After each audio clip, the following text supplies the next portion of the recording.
మరి అదేవిధంగా చూసుకుంటే మీరు అంటున్నారు ఆయన కట్టిన ప్యాలెస్ ఉందంటారు. ప్యాలెస్కి ఎంత ఖర్చు అయింది అంటారు? మరి అది స్క్వేర్ ఫీట్కి మీరు తీసుకోండి సార్, 30,000 రూపాయలు చిల్లర ఖర్చు పెట్టాడు.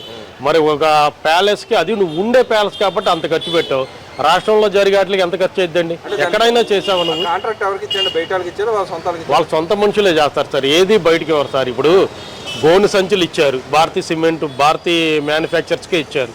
అలాగే ప్రతిదీ తీసుకోండి, ఏది బయటికి ఇవ్వరు సార్, వాళ్ళ సొంతాలకే ఇచ్చి వాళ్ళ వ్యక్తులకి లబ్ధి కూర్చుతాడు అంతే జగన్మోహన్ రెడ్డి. రాష్ట్ర ప్రజలకు ఏ లాభం ఉండదు. చంద్రబాబు నాయుడు గారు ఓపెన్లో ఏదైతే సంస్థలు వచ్చినాయో వాటికి తక్కువ బిడ్డేస్తూ వాళ్ళకి ఇచ్చినా కూడా అది కూడా దాచుకోవడం. చంద్రబాబు నాయుడు దోచుకునే సంస్థలకే ఇచ్చుకుంటున్నాడు. అంతకుముందు మేము తీసేసిన సంస్థలు మళ్ళీ కట్టబెట్టాడని చెప్పి మళ్ళీ ప్రొపగండా చేస్తున్నారు. మీరు తీసేసిన సంస్థలు మంచివే సార్. వీళ్ళు ఎందుకు తీసేశారు? వీళ్ళు అనుకున్న పర్సంటేజ్ వీళ్ళకి ఇవ్వలేదు కాబట్టి తీశారు అంతే. వీళ్ళు అనుకూలమైన సొంత కొన్ని డబ్బా కంపెనీలు సృష్టించి వాటికి టెండర్లు ఇచ్చి వీళ్ళు లబ్ధి పొందారు. మీరు లిక్కర్నే తీసుకోండి, లిక్కర్ కంపెనీలు ఎవరికి ఇచ్చారండి? మీరు అనేక బ్రాండ్లు ఉన్నాయి, ఎవరికైనా ఇచ్చారా? ఎవరికి ఇవ్వాల.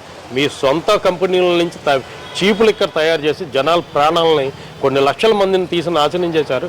ఆ డబ్బు మీ జోబులో వేసుకున్నారు. ఈరోజు ఆ కేసులో ఎంతమంది తిరుగుతున్నారో చూస్తున్నారు కదా. విజయవాడ సబ్ జైలు ఐఏఎస్ ఐపీఎస్లతో నిండిపోయింది, సిగ్గు చేయటండి. మరి ఓవరాల్ చూసుకుంటే ఈ అమరావతిని ఏదైతే రాజధానిగా వాళ్ళు ఒప్పుకుంటారా, లేకపోతే వాళ్ళు అన్నట్టుగానే 3 ప్రాంతాలు మాకు కావాల్సింది, 3 రాజధాని మేము కట్టుబడే ఉన్నామని విధంగానే ఇంకా ప్రవర్తిస్తూ ఉంటారా? ఏమైనా మార్చే అవకాశం ఉంటుందంట? మార్పులు వాళ్ళు కలిగే అవకాశం ఉందంటారా? అతనిలో ఎటువంటి మార్పు ఉండదు సార్. మార్పు ఉండేటట్టయితే నిన్న ఇప్పుడు 3 రాజధానుల మీద స్టాండ్ తీసుకున్నాడు, దాని మీద నిలబడాలి, అది వదిలేశాడు.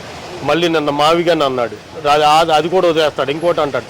ఆ మావిగన్ను కూడా జనాల్లోకి తీసుకెళ్ళమని నీ పార్టీ కేటర్కి చెప్తే వాళ్ళే చేకొట్టారు. అంటే ఇవాళ కూడా నేను సజ్జల రామకృష్ణారెడ్డి కూడా మాట్లాడుతాను కదా, అది చాలా చొచ్చుకుపోతుంది, చాలా విస్తృతంగా ప్రచారం జరుగుతుంది, బాగా ఉందని చెప్పి అంటున్నారు. ఎందుకు చొచ్చుకోవట్లేదు కదా, చాలా చొచ్చుకుపోతుంది సార్. ఇంకోటేమో నిన్న దెందుల నుంచి ఇంకొక నుంచి ఏదో తీసుకుంటే అలాగా కొన్ని బూతు మాటలు మాడుతున్నారు. నిన్న ఒక వ్యక్తి అయితే పులివెందుల నుంచి కడప నుంచి తీసుకోండి, అది ఇంకా బాగుంటుంది, ఇలాగా అంటే ట్రోల్ చేసుకుంటున్నారు. ఒక మంచి కమెడియన్ దొరికాడని ట్రోల్ చేసుకుంటున్నారు. అలా చొచ్చుకెళ్తాను సార్ నవ్వుకుంటానికి. వాస్తవంగా ఇప్పుడు అమరావతిలో జరిగే బేసిక్ ఇన్ఫ్రాస్ట్రక్చర్ కోసం ఖర్చు పెట్టినా కూడా దాంట్లో దోచుకోవడానికి అవకాశం ఏమాత్రం ఉందంటారు? రోడ్లు అక్కడ జరుగుతుందల్లా, రోడ్లు కొన్ని బిల్డింగ్ల వరకు అభివృద్ధి జరుగుతుంది. చంద్రబాబు నాయుడు గారు ఒకేసారి అన్ని అభివృద్ధి చేయలేనంటే ఒకేసారి అవ్వదు కదా. ఏ రాజధాని కొన్ని రోజులు టైం బాండ్ పీరియడ్ ఉంటుందండి, దానికి టైం బాండ్ పీరియడ్ చెప్పని అడగడానికి కూడా ఎలా దొరుకుతుంటారు ఇక్కడ సార్? అభివృద్ధి ఇప్పుడు సపోజ్ మనం ఒక ఇల్లు కడతా ఎంత టైం పట్టిద్దండి? అలాంటిది ఒక రాష్ట్రానికి సంబంధించిన రాజధాని అభివృద్ధి అంటే కొంత టైం పడుతుంది.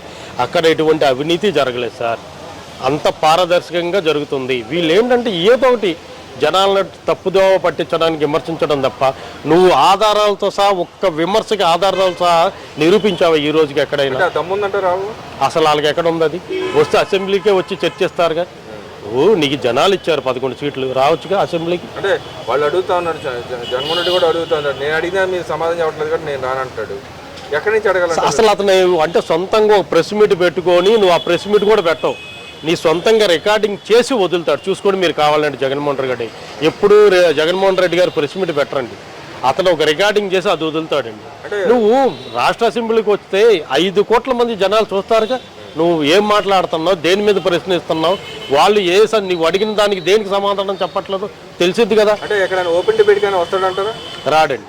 అతను ఎప్పుడు కూడా ఒక రికార్డింగ్ చేసి వదులుతాడు. ఈ రోజుకి మీరు చూసుకోండి, అతను ప్రెస్ మీట్లను చూసుకోండి. అదేనండి రికార్డెడ్ కాదు అని చెప్పి మొన్న చూపించారు సార్. ఏ రోజు ప్రెస్ మీట్లు పెట్టి అన్ని ఛానల్స్ పిలిచాడో చెప్పండి మీరు? ఏ రోజు పెట్టి అన్ని ఛానల్స్ పిలిచాడు? అందుట్లో రాష్ట్ర ప్రభుత్వాన్ని ఇరకాటంలో పెట్టి ఏ ప్రశ్న అడిగాడు చెప్పండి? అందుకే రాష్ట్ర ప్రభుత్వం అతనికి సమాధానం చెప్పండి, ప్రశ్న ఏం అడిగాడు చెప్పండి? ఏ ఉండదు సార్. అంతే. అతను ఏంటంటే తప్పుదో పట్టించడానికి రాష్ట్ర ప్రజలని వేసే నాటకాలు. అంటే నమ్ముతారంటారా? లేదండి, నమ్మే పరిస్థితి కాదు. ఇతను ఎలక్షన్కి వెళ్తే ఈ 11 సీట్లు కూడా ఉండవండి. అలాగే పాదయాత్ర అంటున్నాడు, నువ్వు రా జనాల్లోకి, జనాలు కూడా ఎదురు చూస్తున్నారు నీకోసం. నువ్వు జనాల్లోకి వస్తే వాళ్ళ కోపం, వాళ్ళ ఆగ్రహవేశాలు ఏంటో చవి చూడొచ్చు. అంటే గతంలో లోకేష్ గారి మీద చేసినట్టుగా మళ్ళీ ఆపుతారంటారా, లేకపోతే సాఫీగా జరిగిపోతారు? ఎక్కడ అటువంటి దీనితో వెళ్ళే గవర్నమెంట్ కూటమి గవర్నమెంట్ కాదండి, చాలా పారదర్శకం. లేదంటే ఈ రోజున చేయాలంటే నీ మీద అనేక అవినీతి ఆరోపణలు, అనేక కేసులు ఉన్నాయి, ఎక్కడ చేయట్లా. అంత పారదర్శకంగా లా అండ్ ఆర్డర్ ప్రకారం వెళ్తుంది కూటమి గవర్నమెంట్. ఎక్కడ కక్ష సాధింపు ధోరణితో వెళ్ళట్లేదండి అది.